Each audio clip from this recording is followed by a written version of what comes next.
words. I never forget. Mandatory evacuation. Mandatory evacuation. I am telling everyone to evacuate if you can. For two educators 20 years ago. Everybody had some sort of a loss, whether it was a loss of life, a loss of property, or a loss of your spirit. Changed everything. We got that call around 4 p.m. We talked to our students. We evacuated.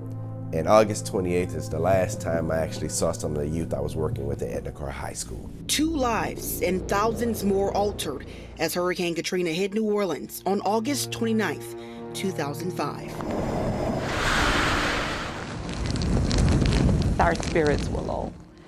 Everybody in the educational realm that I had contact with, we all had the same feeling, not being able to go back to what we knew. The storm passed. Then the levees broke. Trying to get the attention of rescuers. The pictures that are the most heartbreaking to me are the pictures of the children. Loss of life, loss of land, loss of everything. All the entire north side of these buildings, the windows are completely blown out. The city closed. The schools were no exception. Of the 126 Orleans Parish District campuses, 110 were severely damaged. The rush to reopen started with less than 10 schools in November of 2005. We were still family, but our trajectory changed. While still coping with personal loss, then Orleans Parish School teachers Jamar McNeil and Tara Johnson faced another challenge. I can remember that fall when I was worried about where I was going to work, which was going to happen, my rebuilding back in New Orleans, I received a termination letter from the district. I was fired. By March 2006, Orleans Parish schools were in financial crisis and laid off thousands of employees, initially put on disaster leave. Some individuals never returned. By then, a plan to restructure the entire school system was already in motion. Psychologically, to be honest with you, when I received that termination letter, it did take something out of me. It did make me feel very sour on what was happening with this new system called charters. There are two sides to every story. The state only took failing schools, and trust me when I say these schools were failing. Different viewpoints on what happened in Orleans Parish schools after Katrina. It was a ruthless grab, and I think people who did that should be ashamed of themselves. But first, let's back up. So before Hurricane Katrina, New Orleans was ranked at the bottom of the state. And at the time, the state was ranked at the bottom of the country. That's Jamie Carroll with the Education Research Alliance. The organization, based at Tulane University, aims to use data to improve student outcomes. Research from the ERA shows for the school year before Katrina, OPSB ranked second to last in Louisiana for math and reading. The high school graduation rate was 56%.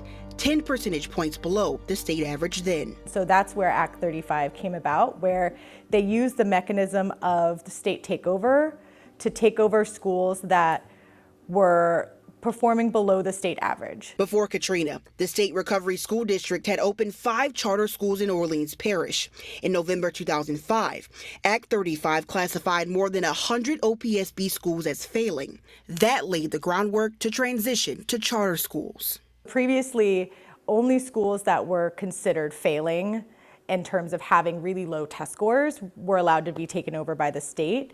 Act 35 said for New Orleans only, any school performing below the average of state test scores could be taken over by the state. When the state raised standards for school districts for all the children throughout Louisiana, okay? So just not for New Orleans. Paul Vallis, the second RSD superintendent, argues the shift to publicly funded, privately operated charter schools was essential to reopening and improving school performance, not a state-targeted move against New Orleans. I actually arrived to the scene about a year and a half after Katrina, in part because they had extreme difficulties getting the schools open. Vallis says pre-Katrina, the school district struggled financially and had outdated facilities. But above all, the bottom line is the vast majority of schools were failing. Schools were given expectations. The district was given expectations.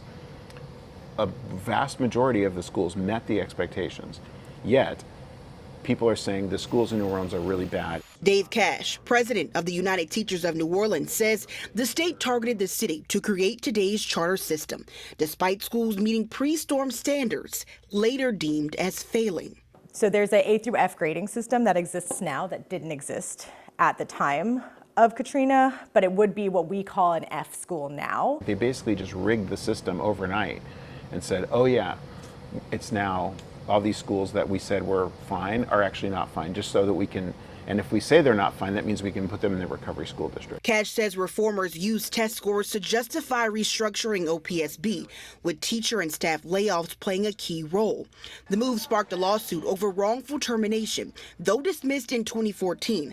A 2012 ruling from Judge Ethel S. Julian sided with teachers, pointing to the state raising the passing score. She writes, it was 60 before Katrina, but was raised to 87.5 the day the state took control of OPSB on November 30th, 2005. Cash says Act 35 hit black educators the hardest. The teaching force here was, like the student population, predominantly black and predominantly people from New Orleans. Our union had helped build the black middle class by helping to continually raise the living and working conditions of teachers.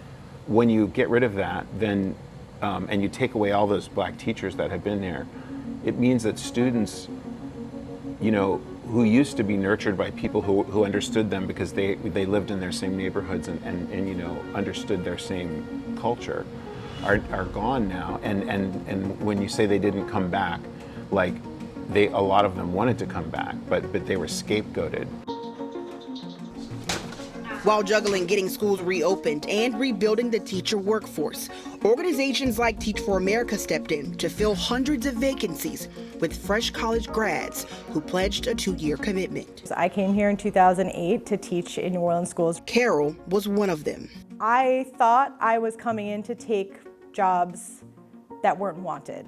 I had no idea that I was coming in to steal the job from a teacher who'd been teaching for many years. I would have quit within a week if it wasn't for those veteran teachers within that school, because I had no idea what I was doing. I was entirely unprepared. Bringing in people from outside into communities to try to teach students, that is creating a gap between the student and the teacher that doesn't need to be there. That is really hard to erase. While some are convinced the community was cut out of the rebuilding process completely, RSD Superintendent Vallis recalls making efforts to include the community as the new system started to take shape and rehire teachers. We worked with community-based organizations to meet with a plethora of community groups and parents. And we had regular town hall meetings and public forums, particularly about facilitating the return of teachers and giving teachers an opportunity. And as I said, virtually any teacher that returned and was in good standing was actually hired. By the time Vallis left New Orleans as superintendent in 2011, $1.8 billion was secured to rebuild and repair schools. The percentage of failing schools dropped from 47% to 29%, and the slow trickle of veteran teachers returned. For me, it was more personal. I'm not anyone's biological mother, but I have plenty children that I can call my own. And for me, it was a need to come back and a want. I had never heard about charters before. I had never worked in a charter. I was a traditional educator, but most importantly, regardless of charter, regardless of district, I just wanted to get back and work with my students and families. The two educators dived into the new system, and now 20 years later, they're leading their own charter networks. It's become an everyday task to make sure that we help them and assist them in any way possible. I cannot do this without the youth who are working and fighting in our schools each and every single day, who give me the strength to keep doing this work. If it wasn't for them, the naysayers, the doubters, the downers will win. While some see clear charter school successes, others worry too many students are still slipping through the cracks. My issue is not that it's an all-charter district, because the reform said choice.